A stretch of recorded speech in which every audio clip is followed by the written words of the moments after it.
আসসালামু আলাইকুম। সবাই কেমন আছেন? আশা করি সবাই ভালো আছেন। তো আমি সবাইকে একটা উদ্দেশ্য কথা বলবো।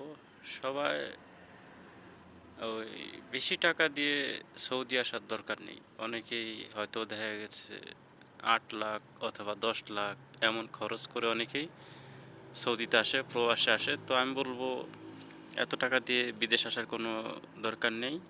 আপনি বরঞ্চ অল্প কিছু টাকা দিয়ে দেশেই একটু ছোটোখাটো কাজ করতে পারেন, এটা অনেক ভালো হয়। আর যদি আপনার বাইরে যাওয়ার খুবই ইচ্ছা হয় তাহলে আপনি অল্প টাকা দিয়ে থাইল্যান্ড, মালয়েশিয়া, ইন্দোনেশিয়া এসব জায়গায় চলে যান।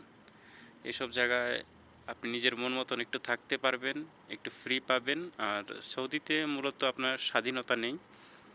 সৌদিতে আপনার স্বাধীনতা নেই, এখানে সবাই যে যেভাবে বলে সেভাবে আপনাকে কাজ করতে হবে।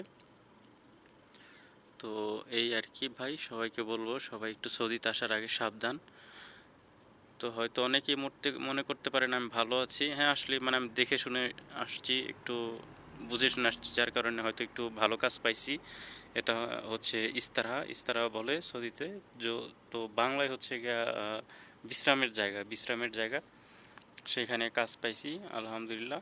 আছি মোটামুটি, ভালো আছি। তো একেবারে যে খুব ভালো এরকমও না, মোটামুটি আছে। তো যাই হোক, সবাই সৌদিতে আসার আগে খুব সাবধানে আসবেন, এটাই কারণ অনেক বাঙালি এসে অনেকে প্রতারণার শিকার হচ্ছে।